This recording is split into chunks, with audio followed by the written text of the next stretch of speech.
서문, 부모라는 이름의 무게 안녕하십니까? 역사의 향기와 사람 사는 이야기를 담아내는 이곳은 여러분의 마음을 위한 작은 쉼터입니다. 한국의 부모님들은 참 위대했습니다.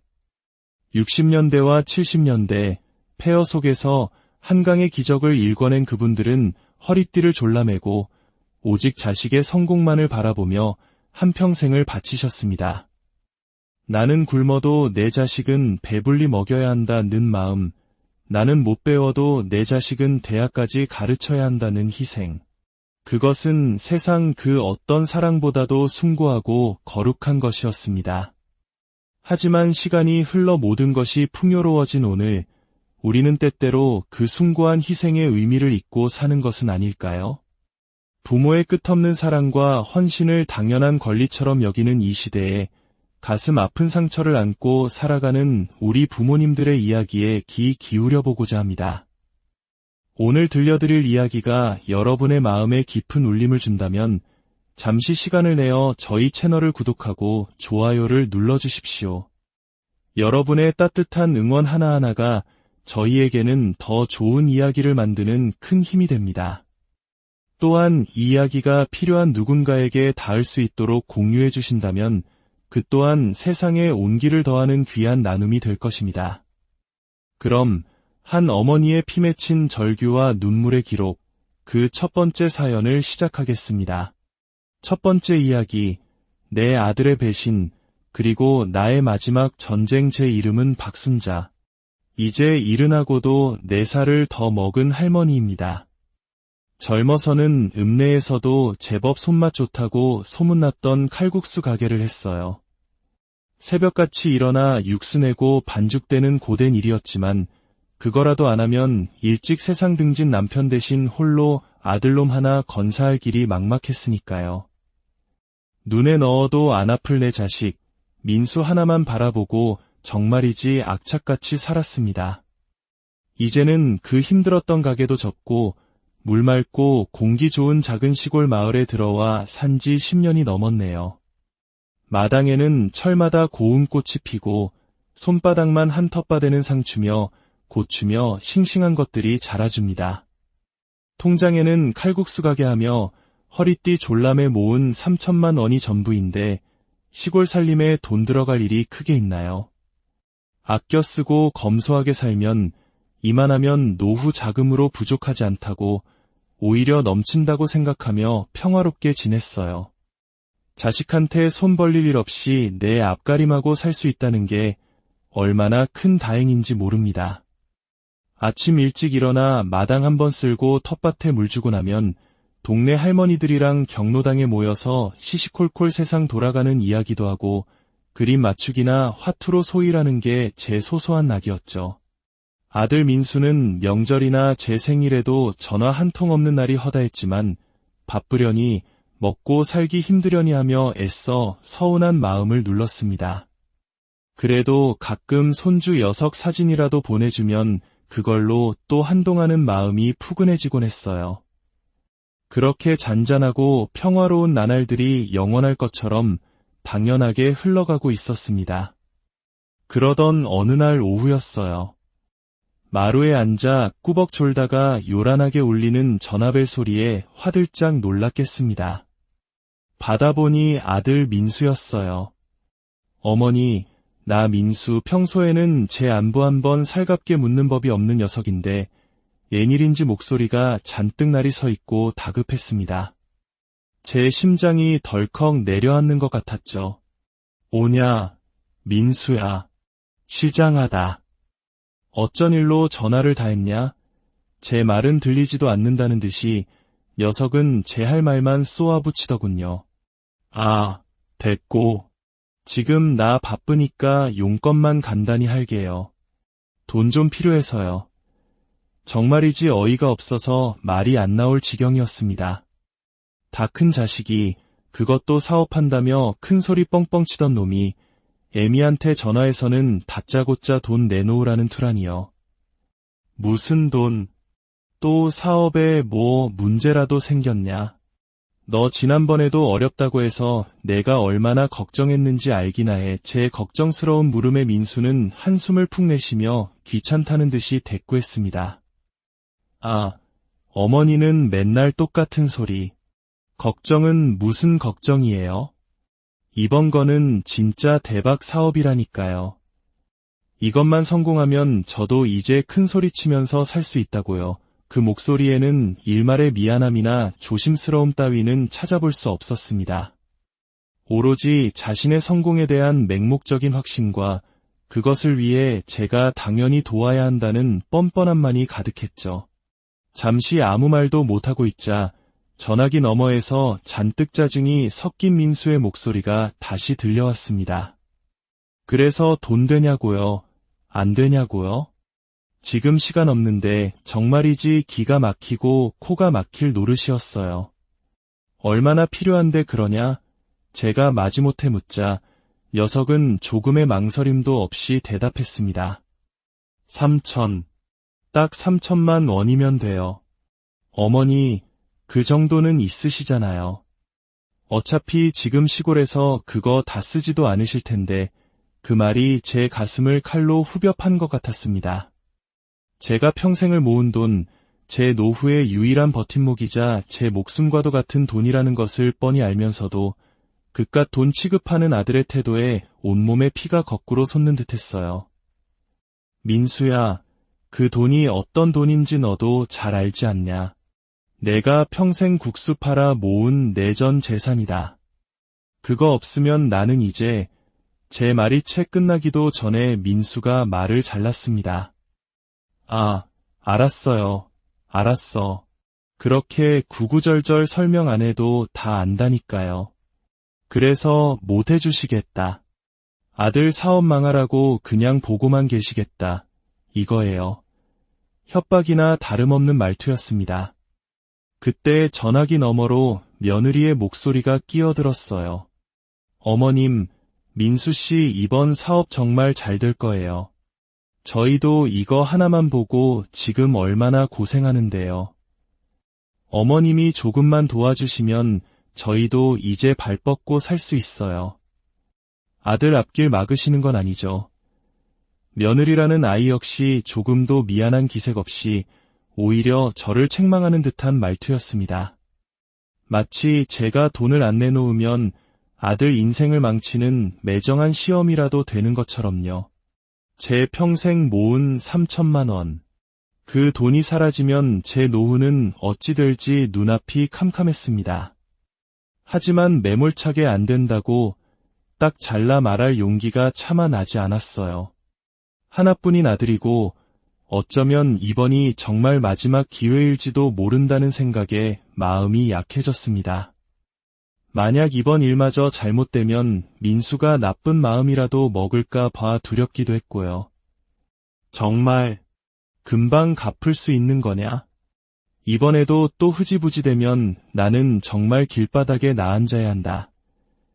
제 목소리는 물기 없이 바싹 마른 나뭇잎처럼 떨리고 있었습니다. 그러자 민수는 언제 그랬냐는 듯이 목소리 톤을 한껏 높이며 자신만만하게 대답했어요. 아, 그러며 걱정 붙들어 매시라니까. 이 일만 잘 풀리면 제가 2배, 아니 3배로 쳐서 갚는다니까요. 뭘 그런 걸 가지고 그렇게 심각하게 구세요. 어머니답지 않게 그 말에는 진심 어린 감사나 약속의 무게감이라고는 찾아볼 수 없었습니다. 그저 상황을 모면하기 위한, 그리고 제 돈을 받아내기 위한 가벼운 말장난처럼 들릴 뿐이었죠. 그럼 알겠다. 내일 아침에 바로 붙여주마. 결국 저는 그 뻔뻔한 아들의 요구를 들어주고 말았습니다. 제 평생의 후회가 될 결정이라는 것을 그때는 미처 알지 못했어요. 전화를 끊고 나서도 한참 동안이나 저는 멍하니 마루에 앉아 있었습니다. 서늘한 바람이 행안히 불어와 제 마른 가슴을 더욱 시리게 하는 것만 같았답니다. 내일이면 제 통장은 텅 비게 될 것이고 그 돈은 아들의 손으로 넘어갈 터였죠. 부디 이번만은 제발 하는 헛된 기대를 품으면서요. 그 기대가 얼마나 어리석은 것이었는지 깨닫는 데는 그리 오랜 시간이 걸리지 않았습니다. 뜬 눈으로 밤을 지새우고도 동이 트기만을 기다렸습니다. 아무리 곱씹어봐도 제 평생을 모은 돈을, 그것도 전 재산을 아들놈에게 덜컥 내주는 것이 과연 올바른 일인지 판단이 서지 않았어요.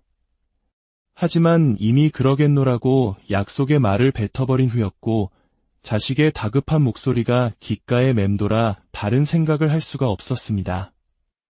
날이 밝자마자 저는 평소보다 천근만근 무거운 다리를 이끌고 읍내 농협으로 향했습니다. 객장에 들어서니 아침 이른 시간임에도 사람들이 제법 많더군요. 한참을 기다려 제 차례가 되었고, 창구에 앉은 은행 아가씨에게 떨리는 손으로 통장과 도장을 건넸습니다. 제 통장에서 3천만 원이라는 큰 금액을, 그것도 전액을 인출하여 송금하겠다는 요청에 그 젊은 아가씨는 몇 번이고 제 얼굴과 통장을 번갈아 쳐다보며 고개를 갸웃거렸습니다. 어머님, 이 돈 전부 아드님께 보내시는 거 맞으세요? 금액이 워낙 커서요. 요즘은 자식들 사칭해서 돈 요구하는 사기꾼들도 많다고 하니 한 번 더 확인해 보시는 게. 그 아가씨의 걱정 어린 말투는 고마웠으나 이미 마음을 정한 터라, 그리고 혹여나 옆 사람이 들을까 싶어 저는 손사래를 치며 단호하게 말했습니다.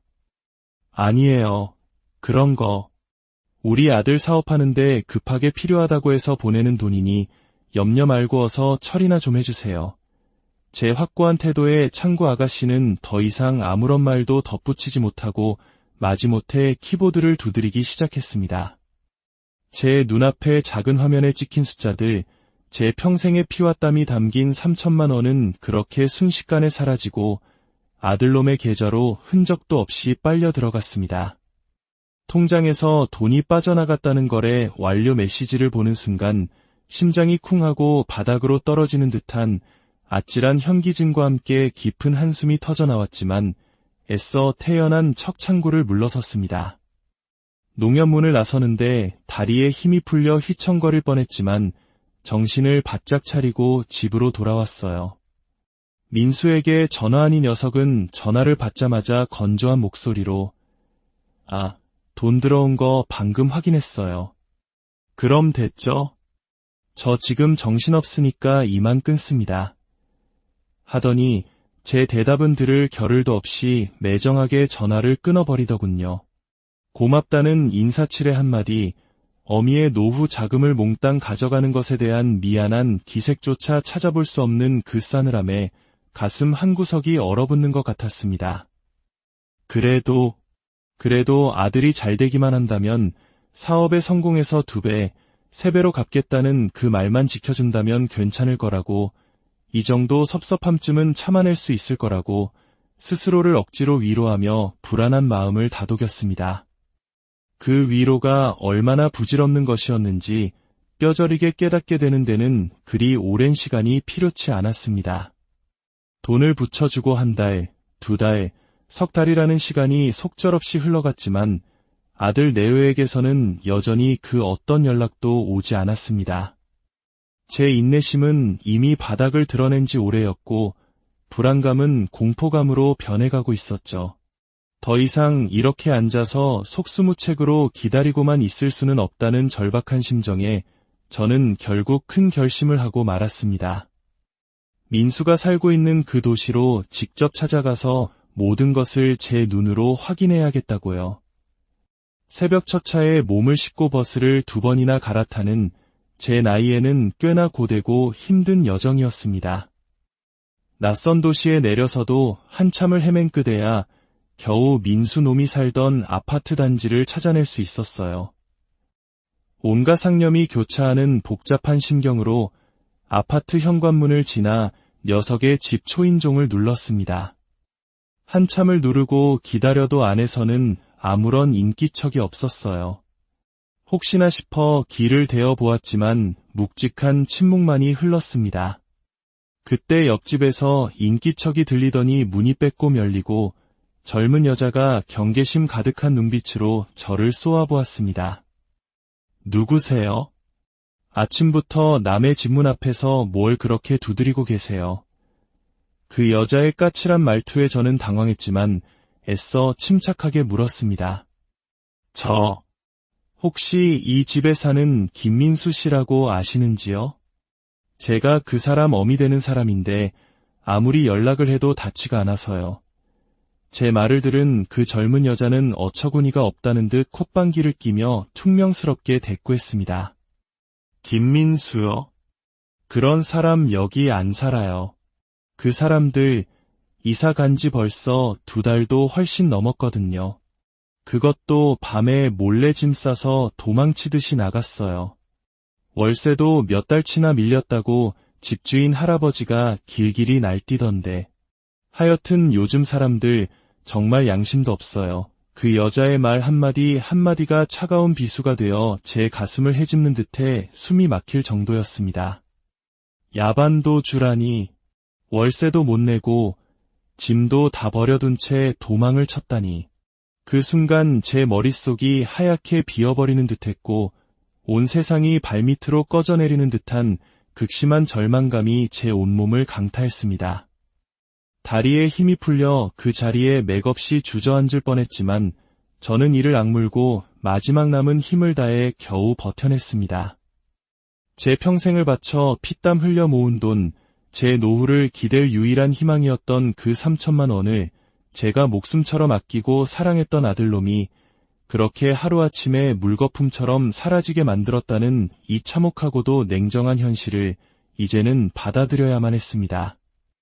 집으로 돌아오는 버스 안에서 저는 차마 소리내어 울지도 못한 채 그저 창밖으로 빠르게 스쳐 지나가는 이름 모를 풍경들만 멍하니 바라보았습니다.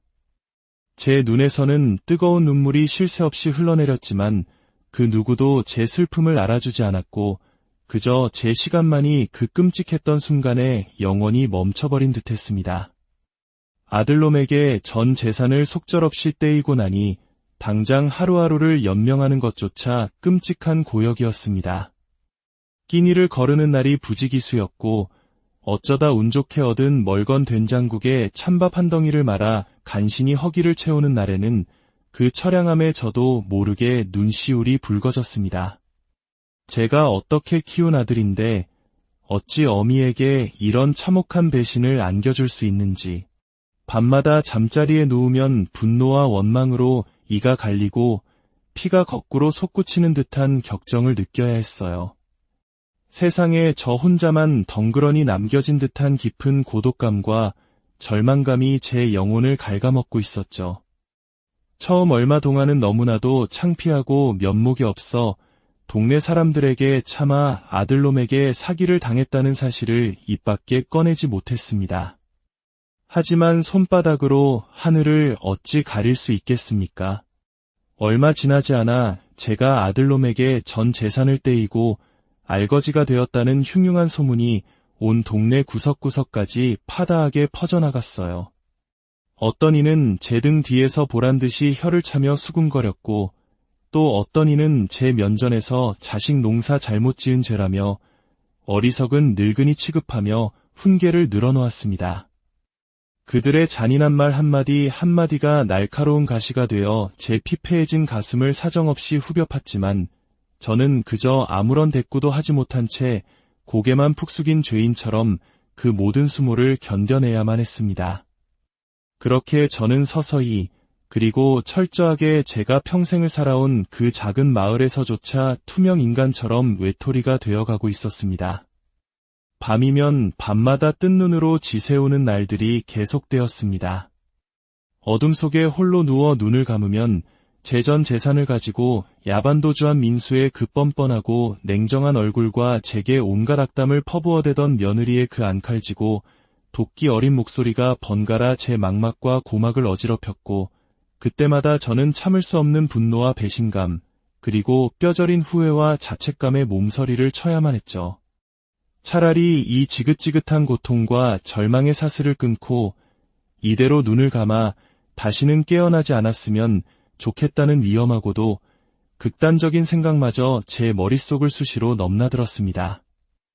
하지만 그럴수록 제 마음 한구석에서는 마지막 남은 자존심과 함께 질긴 오기가 꿈틀거리며 고개를 들기 시작했어요. 이렇게 억울하게, 이렇게 비참하게 내 소중한 인생을 포기하고 끝낼 수는 없다. 그래, 이대로 속절없이 무너질 수는 없어.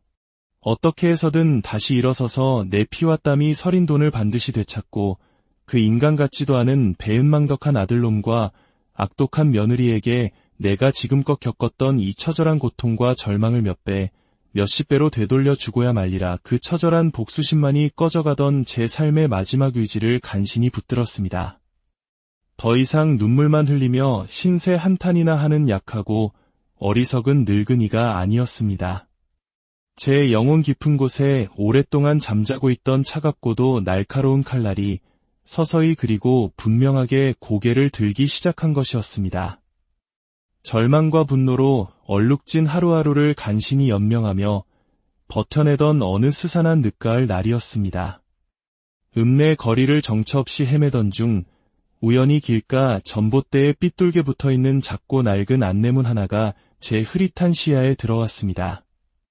생활이 어려우신 어르신들을 위한 무료 법률 상담 안내, 빛바래고 군데군데 찢어진 누런 종이였지만 그 위에 적힌 까만색 글자들이 유독 제 눈에는 또렷하고 선명하게 다가왔어요. 미쳐야 본전 아니겠는가. 혹시라도 아주 작은 희망이라도 찾을 수 있을지도 모르지 않는가 하는 절박한 심정이 제 마음 한구석에서 고개를 들었어요.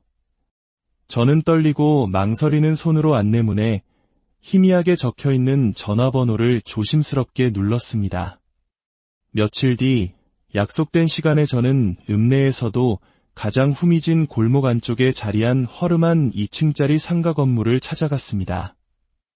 문을 열고 들어서자 젊은 변호사 한 사람이 저를 맞이했습니다. 자리에 마주 앉아 저는 그동안 제 가슴속에 응어리져 있던 모든 이야기를 두서없이 그리고 눈물과 함께 쏟아내기 시작했습니다. 한참 동안 아무 말 없이 제 이야기를 묵묵히 들어주던 그 젊은 변호사는 깊은 한숨을 토해내더니 이윽고 조심스럽게 입을 열었습니다. 할머님, 그동안 얼마나 마음고생이 심하셨을지 충분히 짐작이 갑니다. 하지만 솔직히 말씀드려서 현재로서는 아드님을 찾을 뚜렷한 방법도 막막하고 설령 운 좋게 소재를 파악한다고 해도 그 돈을 순순히 돌려받기가 법적으로 쉽지 않을 수 있습니다. 차용증이나 각서 같은 객관적인 증거자료도 전혀 없으시고요. 변호사의 말은 지극히 냉정하고 현실적이었으며 제 가슴에 간신히 피어오르던 작은 희망의 불씨마저 여지없이 꺼뜨리는 듯했습니다. 역시나 이렇게 허무하게 끝나는 것인가 하는 깊은 절망감이 다시금 제 온몸을 짓눌렀어요. 그런데 바로 그때 제 머릿속을 번개처럼 스쳐 지나가는 것이 있었습니다. 예전에 민수가 사업을 함께 한다고 제게 몇 번인가 자랑 삼아 이야기했던 그 친구 녀석의 이름과 얼굴이었습니다. 혹시나 하는 마지막 지푸라기라도 잡는 심정으로 변호사에게 그 친구 이야기를 꺼냈습니다. 저는 기억을 더듬어 예전에 민수가 버려두고 갔던 낡은 수첩 한 귀퉁이에서 그 친구의 것으로 추정되는 전화번호를 간신히 찾아낼 수 있었어요. 떨리는 마음을 진정시키고 그 번호로 전화를 걸어 민수의 행방에 대해 조심스럽게 물었습니다. 처음에는 지극히 귀찮다는 듯이 그리고 매우 무례하게 전화를 끊으려고 하더군요. 하지만 제가 울먹이며 제발 한 번만 도와달라고 그 아들놈 때문에 평생 모은 전 재산을 날리고 길거리에 나앉게 생겼다고 눈물로 호소하며 매달리자 그 친구도 일말의 양심은 있었는지 아니면 제 처절한 모습에 마음이 조금은 움직였던 모양입니다. 마지못해 민수 그놈 얼마 전에 들으니까 어느 도시에서 인터넷으로 옷가지 같은 거 팔아먹는다고 했던 것 같다는 아주 짤막하고도 불확실한 정보를 던져주고는 마치 도망이라도 치듯 황급히 전화를 끊어버렸습니다. 그야말로 실오라기보다도 가늘고 희미한 단서였지만 저는 그것이라도 붙잡아야 했습니다.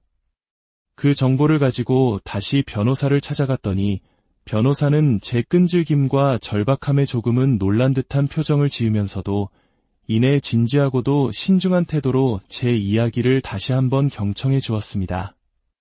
할머님, 아드님께서 특정 도시에서 온라인 쇼핑몰을 운영하고 있을 가능성이 있다는 말씀이시군요. 그렇다면 일단 그 쇼핑몰을 정확하게 특정하는 것이 무엇보다 중요합니다.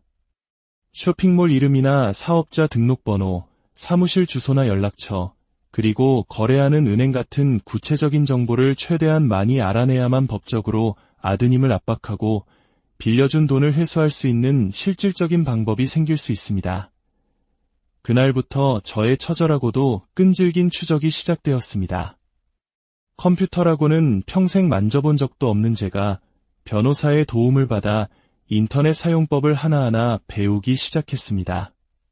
밤낮으로 컴퓨터 앞에 앉아 아들놈의 이름과 나이, 그리고 어렴풋이 기억나는 정보들을 조합하여 수백, 수천 번의 검색을 반복했습니다. 며칠 밤낮을 뜬 눈으로 지새운 끝에 마침내 저는 기적처럼 한 온라인 유료 쇼핑몰을 발견했습니다. 미네스 스타일. 쇼핑몰 대표자의 이름은 다른 사람이었지만 사업장 주소지가 민수의 친구가 언급했던 그 도시였고, 무엇보다 모델로 활동하는 남자의 얼굴이 살이 좀 빠지고 인상이 변하긴 했어도 틀림없는 제 아들 민수였습니다. 온몸에 소름이 돋고 심장이 미친 듯이 뛰기 시작했습니다. 드디어 이 지긋지긋한 악연의 꼬리를 잡아낸 것이었습니다. 그때부터 저는 더욱 대담하고 치밀하게 움직였습니다. 변호사의 조언에 따라 그 쇼핑몰의 사업자 등록번호를 알아내기 위해 일부러 옷을 몇 벌 주문하고 제3자를 시켜 반품을 요청하는 등의 방법을 통해 사업자 정보를 확보했습니다. 그리고 그 정보를 토대로 아들놈의 사업장 주소와 거래은행까지 모두 파악해냈습니다. 이제 모든 패는 제 손안에 들어왔습니다. 저는 변호사를 통해 제 이름으로 된 내용증명을 민수의 사업장으로 발송했습니다. 내용증명에는 제가 민수에게 3천만 원을 빌려준 사실과 그 돈을 즉시 변제하지 않을 경우 민형사상의 모든 법적 조치를 취할 것이라는 것을 펄언 경고가 담겨 있었습니다. 내용증명이 발송된 지 불과 이틀 만에 민수에게서 전화가 걸려왔습니다. 이전에 그 뻔뻔하고 당당했던 목소리는 온데간데없고 잔뜩 격앙되고 분노에 찬 목소리였습니다. 어머니, 지금 저한테 어떻게 이러실 수가 있어요? 어떻게 사람을 이렇게 비참하게 만들어요? 이거 다 어머니 때문에 망하게 생겼다고요. 녀석은 자신의 잘못은 조금도 뉘우치지 않은 채 오히려 모든 책임을 제 탓으로 돌리며 악을 썼습니다. 하지만 저는 더 이상 예전의 마음 약한 어머니가 아니었습니다. 저는 싸늘하고도 냉정한 목소리로 대답했습니다. 내 피 같은 돈 3천만 원을 당장 내놓기 전까지는 그 어떤 것도 취소될 일은 없을 것이다. 민수야. 내가 내 어미 가슴에 대못을 받고 무슨 짓을 저질렀는지 이제라도 똑똑히 깨닫고 그 더러운 입으로 변명이나 협박을 늘어놓을 시간에 돈 갚을 궁리나 하는 것이 좋을 게다. 제 차분하면서도 흔들림 없는 목소리의 민수는 잠시 말이 막힌 듯 침묵하더니 이내 더욱 격분하여 온갖 쌍욕과 막말을 퍼붓다가 제풀에 지쳐 전화를 끊어버렸습니다.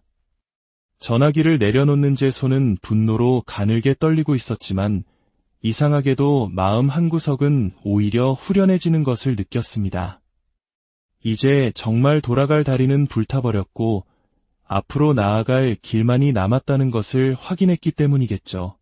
변호사는 이제 다음 단계로 넘어가야 한다며 법원에 지급명령을 신청할 것을 제안했습니다.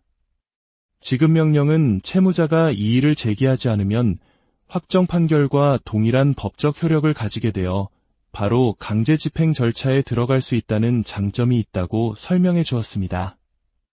법원의 이름으로 발송된 공식적인 문서는 변호사가 보낸 내용 증명과는 그 무게감부터가 달랐을 것입니다. 그것을 받아든 민수의 심정이 어떠했을지는 감히 상상조차 할 수 없었지만 분명 엄청난 충격과 공포에 휩싸였을 거라는 것만큼은 짐작할 수 있었죠. 아니나 다를까 그날 저녁 민수에게서 다시 전화가 걸려왔습니다. 이전에 그 기세등등하고 아나무인이던 목소리는 온데간데없고 잔뜩 겁에 질려 거의 울먹이는 듯한 목소리였습니다. 어머니, 제발 이것만은 좀 어떻게 안 될까요? 법원에서 이런 게 직접 날아오면 저 정말 큰일 나요. 신용불량자 되는 건 시간 문제고 당장 거래처에서도 알면 이 사업도 다 끝장이라고요. 어머니, 제가 정말 다 잘못했어요. 제가 어리석었어요. 앞으로는 정말 어머니 말씀 잘 듣고 잘할게요. 네. 제발 이번 한 번만, 딱 한 번만 눈 감고 봐주시면 안 될까요? 녀석의 목소리에는 이전에는 찾아볼 수 없었던 절박함과 진심 어린 공포가 묻어나왔지만 저는 더 이상 그의 그 어떤 말에도 속지 않았습니다. 이미 너무나도 많은 상처를 입었고 그의 거짓말에 신물이 날대로 나 있었으니까요.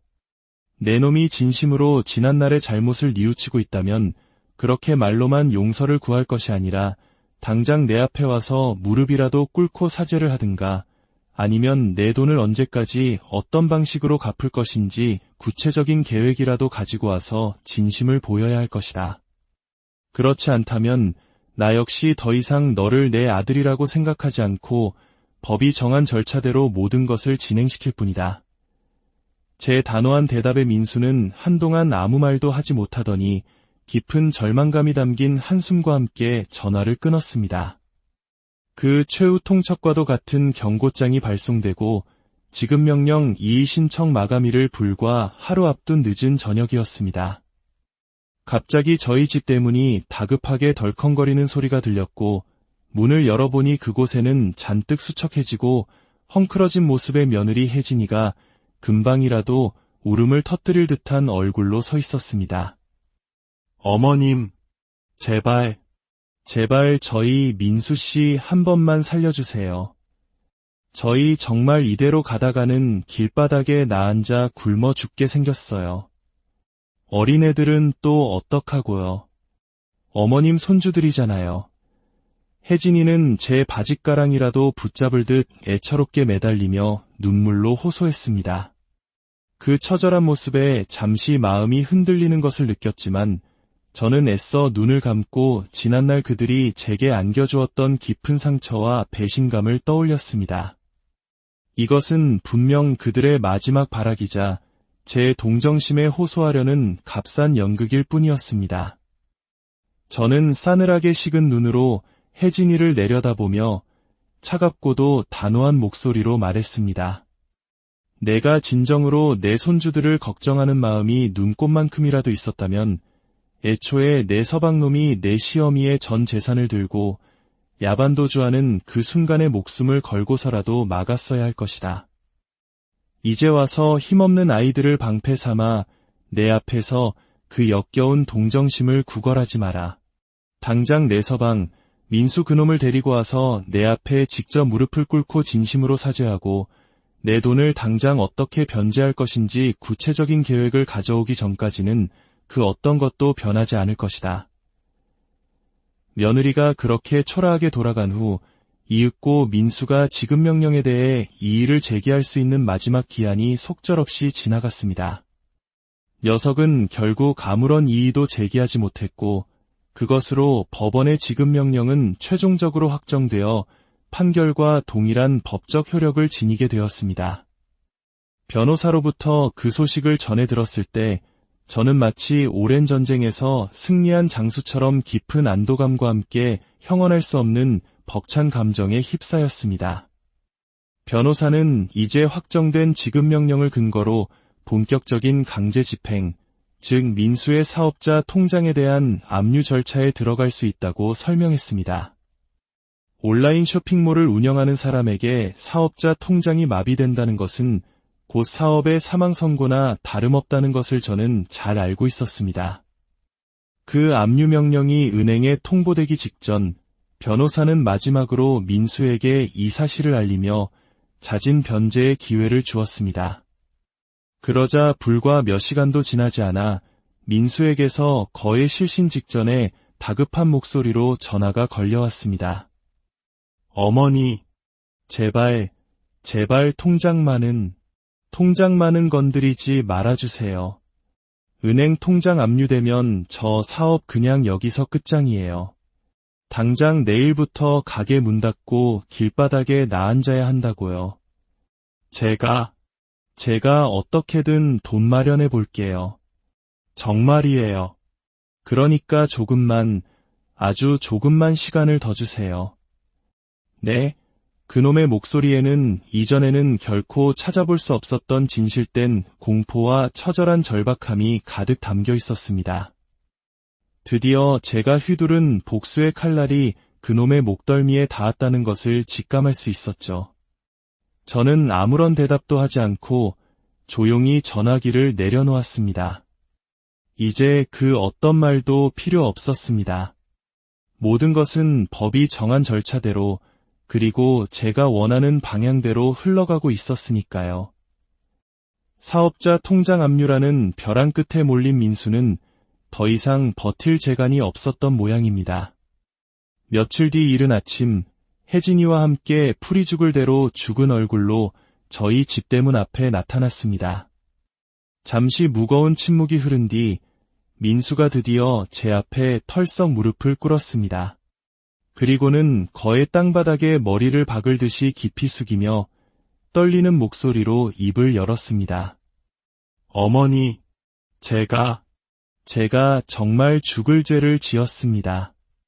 어머니의 피와 땀이 서린 그 소중한 돈을 그렇게 함부로. 정말 죄송합니다. 어떤 벌이라도 달게 받겠습니다. 부디 용서해 주십시오. 그 진심인지 연기인지 모를 사죄의 말과 함께 녀석은 구깃한 종이 한 장을 제 앞에 내밀었습니다. 그것은 변호사의 도움을 받아 작성한 것으로 보이는 채무 변제 계획서였습니다. 그 계획서에는 현재 운영 중인 온라인 쇼핑몰에 남은 재고를 헐값에라도 처분하고 주변 지인들에게 빌릴 수 있는 돈을 최대한 끌어모아 우선 1,000만 원을 일시 변제하고 나머지 2천만 원에 대해서는 매달 쇼핑몰 순수익의 70%와 자신의 개인 신용대출까지 받아가며 앞으로 2년 안에 반드시 전액 변제하겠다는 구체적인 내용이 적혀 있었습니다. 또한 이 약속을 어길 시에는 현재 살고 있는 전셋집의 보증금과 쇼핑몰 운영권 등 모든 재산을 포기하고 어떠한 민영사상의 책임도 감수하겠다는 각서까지 첨부되어 있었죠. 혜진이도 그 옆에서 함께 무릎을 꿇고는 아무 말 없이 눈물만 뚝뚝 흘리고 있었습니다. 물론 그 계획이 제 마음에 완전히 흡족한 것은 아니었습니다. 당장이라도 3천만 원 전액을 돌려받고 싶었지만 현실적으로 망하기 직전인 녀석들에게 그것을 기대하기는 어렵다는 것을 잘 알고 있었죠. 하지만 중요한 것은 녀석들이 드디어 백기를 들고 제 앞에 무릎을 꿇었다는 사실, 그리고 구체적인 상환 계획을 제시하며 용서를 구하고 있다는 것이었습니다. 며칠 뒤 약속대로 민수는 사채까지 끌어다 쓴 듯한 1,000만 원을 제 통장으로 입금했고 변호사 사무실에서 모든 채무 변제 조건에 대한 공정증서까지 작성했습니다. 비로소 길고 길었던 싸움의 첫 번째 매듭이 지어지는 순간이었습니다. 그날 이후 민수는 매달 약속된 날짜에 제 통장으로 돈을 보내오기 시작했습니다. 그 과정에서 저는 단순히 돈을 되찾는 것 이상의 것을 얻었습니다. 그것은 바로 짓밟혔던 자존감의 회복과 세상에 대한 통쾌한 복수였죠. 그렇게 몇 년이라는 시간이 흘렀습니다. 민수는 우여곡절 끝에 제게 빌려갔던 3천만 원 전액을 모두 변제했습니다. 돈을 모두 돌려받았다는 사실보다는 제가 그 지긋지긋한 악연의 고리를 제 손으로 끊어냈다는 사실이 더 중요했으니까요. 민수를 완전히 용서했느냐고 누군가 묻는다면 솔직히 그렇다고 자신 있게 대답하기는 어렵습니다. 용서라기보다는 차라리 망각에 가깝다고 해야 할까요? 그 아이는 제 기억 속에서 이미 희미한 존재가 되어버렸고 더 이상 제 삶에 어떤 영향도 미치지 못하는 그저 스쳐 지나간 과거의 한 페이지일 뿐이었습니다. 다시 찾은 제 통장의 잔고는 예전만큼 두둑하지는 않았지만 그래도 제 노후를 보내기에는 부족함이 없는 액수였습니다. 그리고 무엇보다 제 마음은 그 어느 때보다 평화롭고 풍요로웠죠. 마당 한 구석의 작은 텃밭을 예전보다 더욱 정성껏 가꾸고 날씨가 좋은 날에는 경로당 할머니들과 함께 가까운 산으로 나들이를 가기도 하며 제 삶의 작은 기쁨들을 하나하나 소중히 여기며 하루하루를 감사하는 마음으로 살아가기 시작했어요. 저의 자비 없는 복수는 단순히 돈을 되찾는 것에서 끝난 것이 아니었습니다. 그것은 짓밟혔던 한 인간의 존엄성을 회복하고 불의에 굴하지 않는 정의로운 힘을 증명하는 과정이었습니다. 이제 저는 더 이상 과거의 아픔에 얽매여 눈물 짓는 나약한 존재가 아니었습니다. 오히려 그 모든 시련을 이겨내고 더욱 강인해진 제 삶의 진정한 주인이 되었죠. 제 인생의 가장 혹독했던 겨울은 그렇게 지나갔고 이제 제 마음에는 따스한 봄볕만이 가득합니다. 두 번째 이야기, 이 집의 주인은 바로 나다. 그날따라 유난히 하늘이 흐렸어요. 창밖으로 보이는 풍경이 꼭 제 마음처럼 무겁게 가라앉아 있었죠. 평소와 다름없이 아침을 먹고 설거지를 마치고 나니 아들 서준이에게서 전화가 온 것은 점심 나절이었습니다.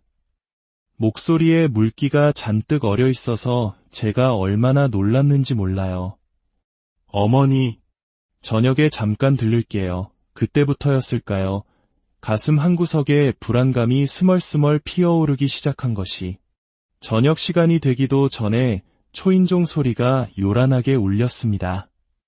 문을 열자 거기에는 금방이라도 울음을 터뜨릴 것 같은 얼굴의 서준이가 서 있었어요.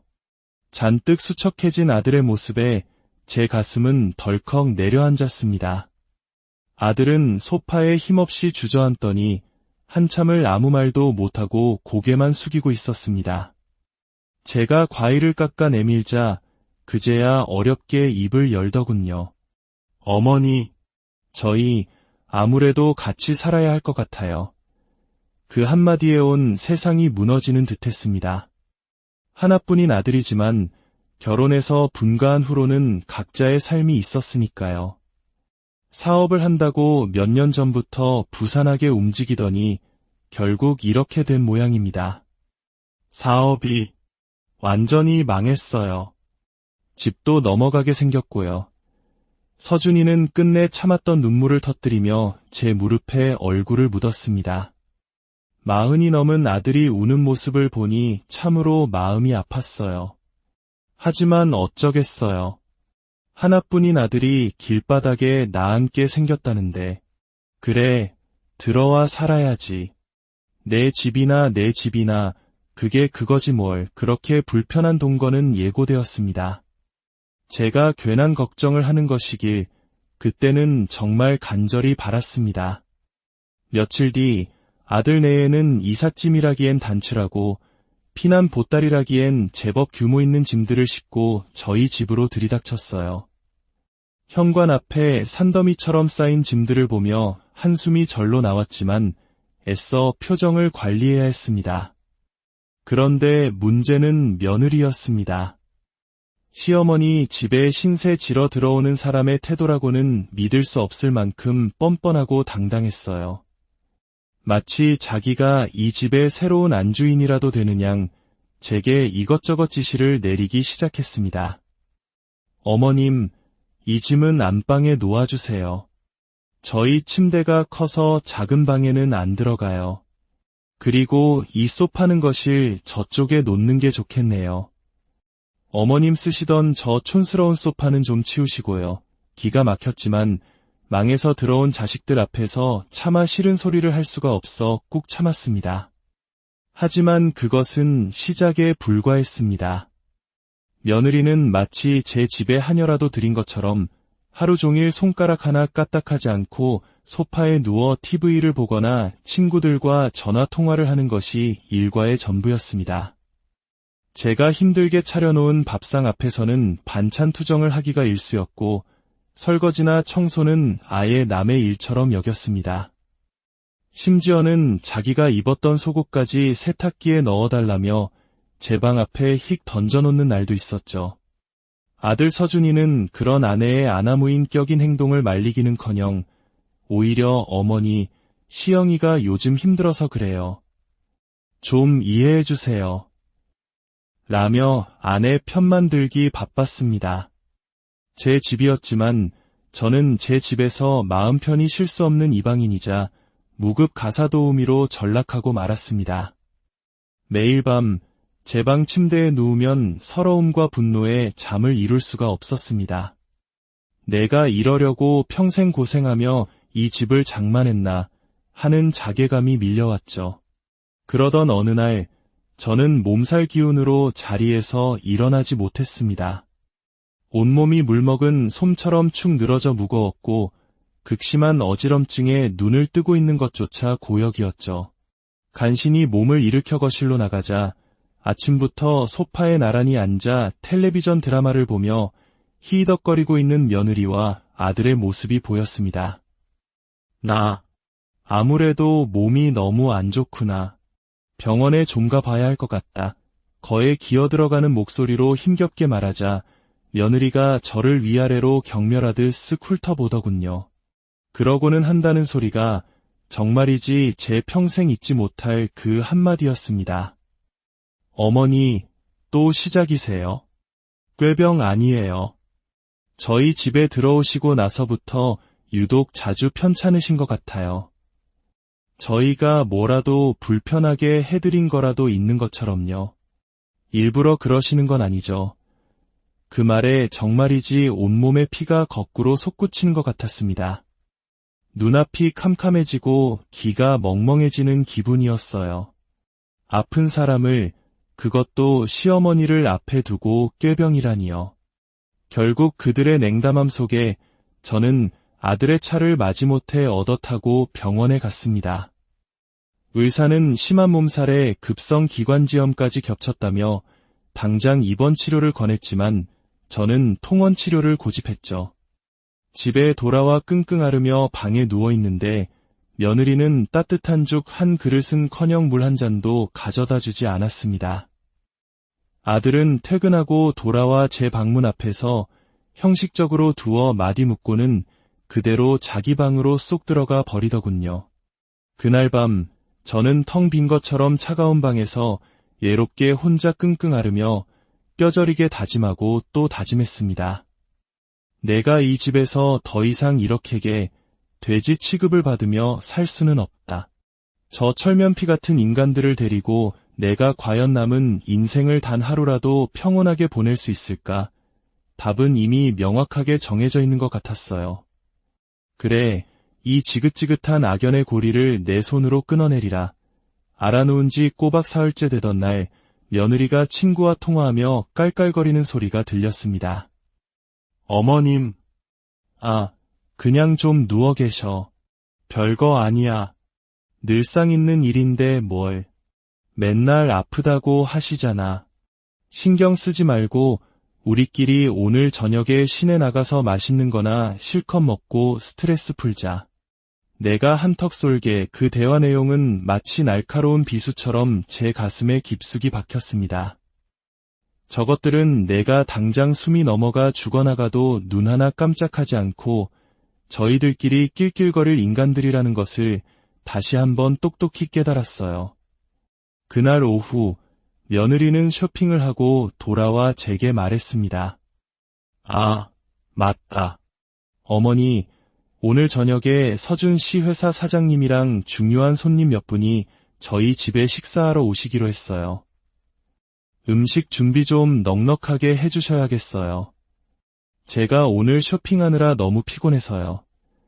지금 죽을 만큼 아픈 사람에게, 그것도 시어머니에게 손님맞이 음식을 산더미처럼 차려내라고요. 저는 더 이상 참을 수가 없었습니다. 내가 지금 이 몸 상태로 어떻게 음식을 한다는 말이냐. 내 눈에는 내가 멀쩡해 보이니. 제가 떨리는 목소리로 힘겹게 말하자 며느리는 기다렸다는 듯이 두 눈을 부릅뜨고 짜증을 냈어요. 아니, 어머니 때문에 우리 계획이 다 틀어지잖아요. 서준 씨, 이번에 승진 걸린 자리인데 어머니가 이렇게 중요한 날 꼭 아파버리시면 저희는 어떡하라고요. 정말이지 어머니는 저희한테 아무런 도움이 안 되시네요. 집만 될 뿐이에요. 집만. 그 순간 제 머릿속에서 무언가 단단히 조여있던 퓨즈가 툭 하고 끊어지는 소리가 들렸습니다.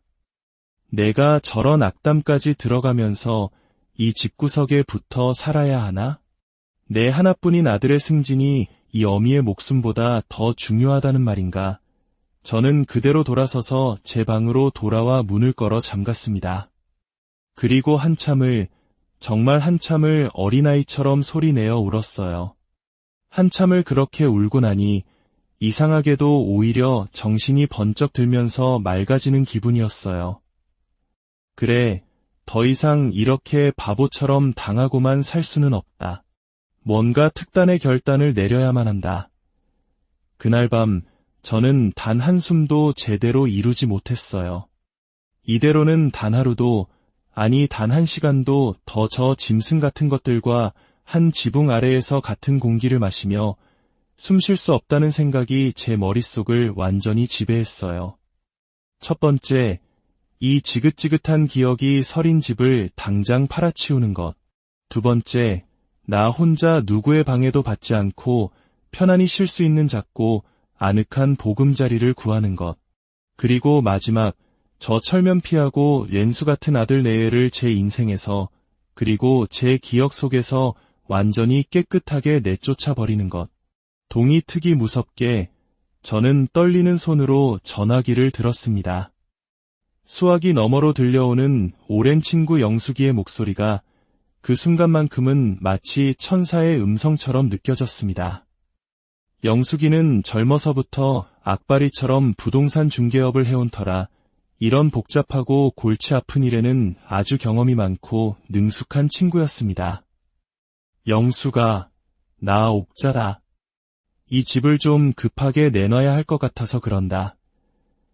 영숙이는 제 갈라지고 떨리는 목소리에서 모든 심상찮은 상황을 직감한 듯했어요. 옥자야, 정말 잘 생각했다. 그런 것들은 한시라도 빨리 내 인생에서 치워버려야 해. 그 집이 어떤 집인데, 내 피와 땀이 서린 내 집인데, 왜 내가 그 안에서 눈치를 보고 종살이를 해야 한단 말이냐. 내가 내 그 답답한 속 시원하게 뻥 뚫리도록 아주 번개처럼 신속하고 깔끔하게 처리해 줄 테니 아무 걱정하지 말고 나만 믿어라. 친구의 그 따뜻하고 단호한 한마디가 그 순간 제게는 얼마나 크나큰 위로와 용기가 되었는지 모릅니다. 마치 천군만마를 얻은 것처럼 뒤가 든든해지는 기분이었어요. 그때부터 모든 것은 첩보 작전을 방불케 했습니다. 아들 내외가 모두 출근하고 없는 평일 낮 시간을 골라 약속을 잡고 저는 최대한 아무렇지 않은 척태연하게 집을 보여주었습니다. 그런데 웃지 못할 일이 벌어진 것은 그 다음부터였어요. 며느리는 제가 자기들 몰래 새 집이라도 알아봐서 분가시켜주려는 줄로 단단히 착각한 모양이었습니다. 어머니, 사실 저희도 이제 슬슬 분가할 때가 된 것 같긴 해요. 어머니가 저희 생각해서 좋은 아파트라도 하나 알아봐 주시는 거죠? 역시 어머니밖에 없어요. 이왕이면 방 3개짜리 신축 아파트로요. 며느리는 마치 제가 당장이라도 강남의 고급 아파트라도 한 채 뚝딱 사줄 것처럼 김칫국부터 한 사발 마시고는 저 혼자 신이 나서 온갖 요구사항을 늘어놓기 시작했습니다. 그 모습을 보고 있자니 어처구니가 없어서 헛웃음만 나왔지만 저는 속내를 감추고 그저 빙그레 웃어 보이기만 했어요. 그래, 마음껏 꿈을 꾸어라. 그 꿈이 산산조각 날 날이 머지않았으니 드디어 영숙이에게서 그토록 기다리던 전화가 걸려왔습니다. 옥자야. 드디어 내 집 사겠다는 사람이 나타났다. 조건도 아주 좋아.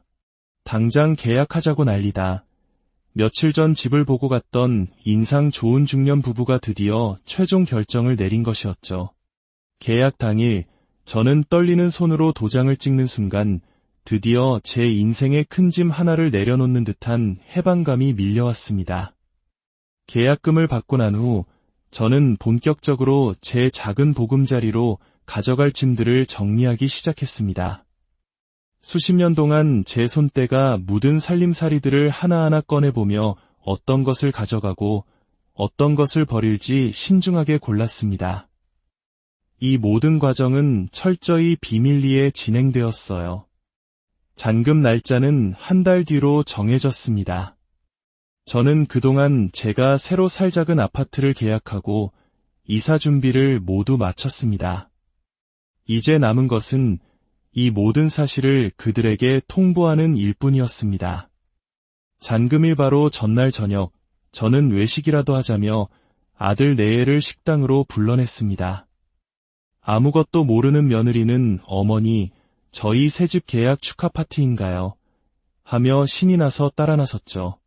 식사가 끝나갈 무렵 저는 준비해온 서류 봉투 2개를 그들 앞에 내밀었습니다. 이게 뭐예요, 어머니? 며느리가 의아한 표정으로 묻자 저는 차분하게 말했습니다. 열어보렴. 봉투 안에는 이 집의 매매 계약서 사본과 그들이 살게 될 작은 원룸의 월세 계약서가 들어있었습니다. 그리고 제 이름으로 된 새 아파트 계약서도 함께였죠. 상황을 파악한 아들과 며느리의 얼굴이 하얗게 질려갔습니다. 어머니, 이게 다 무슨... 아들이 말을 더듬자 저는 그 어느 때보다 단호하고 차가운 목소리로 말했습니다. 내일 오전까지 이 집에서 너희들 짐 전부 빼거라. 이미 너희가 살 원룸도 구해놨으니 그리로 가 살면 된다. 보증금과 첫 달 월세는 내가 내주마. 그게 내가 너희에게 해줄 수 있는 마지막 배려다. 이 집은 이제 더 이상 내 집이 아니고 나는 내일부터 내 새로운 집에서 내 인생을 살 것이다. 너희는 너희 인생을 알아서 살아라. 더 이상 나를 귀찮게 하지 말고 며느리는 믿을 수 없다는 듯 비명을 질렀습니다. 어머니, 어떻게 저희한테 한마디 상의도 없이 이럴 수가 있어요. 저희더러 이 쥐구멍만 한 원룸에서 살라고요. 이건 말도 안 돼요. 말이 되고 안 되고는 이제 내가 판단할 문제가 아니다. 이 집의 주인은 나였고 내 집을 팔아 내가 살 집을 사는데 너희에게 허락받을 이유는 없지. 너희가 나에게 했던 행동들을 생각해보렴. 아픈 시어미를 꾀병 환자 취급하고 짐짝처럼 여기며 온갖 모욕을 주었던 너희에게 내가 왜 내 남은 인생까지 희생해야 하지. 제 단호한 선언에 아들 내외는 아무 말도 하지 못했습니다. 그들의 얼굴에는 충격과 공포, 그리고 뒤늦은 후회가 뒤섞여 있었지만 제 마음은 조금도 흔들리지 않았습니다. 다음 날 저는 제 짐을 싣고 새 집으로 향했습니다. 뒤도 돌아보지 않았습니다. 그들이 어떻게 짐을 빼서 그 작은 원룸으로 갔는지 저는 알지도 못하고 알고 싶지도 않았습니다. 새로운 집에 들어선 순간 저는 창가에 가득 쏟아지는 따스한 햇살을 맞으며 깊은 숨을 내쉬었습니다. 누구의 눈치도 볼 필요 없이 누구의 방해도 받지 않고 오롯이 저 자신만을 위해 시간을 보내고 공간을 꾸밀 수 있다는 사실이 이렇게나 행복하고 자유로운 일인지 예전에는 미처 몰랐습니다. 그 후 아들에게서 몇 번 전화가 왔습니다. 너무 힘들다며 조금만 도와달라며 울먹이더군요. 하지만 제 마음은 이미 호수처럼 잔잔하고 평온했습니다. 서준아, 내 가정을 책임져야 할 사람은 이제 내 자신이다. 이 어미는 더 이상 너희 인생에 관여하고 싶지 않구나. 그러니 앞으로는 이런 일로 나에게 전화하지 말아라. 이젠 나도 내 인생을 좀 평화롭게 살고 싶구나. 이제 제 인생에는 더 이상 어두운 그늘이 없습니다. 오직 밝고 따뜻한 햇살만이 가득할 뿐이에요. 저는 오늘도 거울 속의 저에게 활짝 웃어 보입니다. 옥자야, 섬은 부모라는 이름의 무게에 안녕하십니까? 역사의 향기와 사람 사는 이야기를 담아내는 이곳은 여러분의 마음을 위한 작은 쉼터입니다. 한국의 부모님들은 참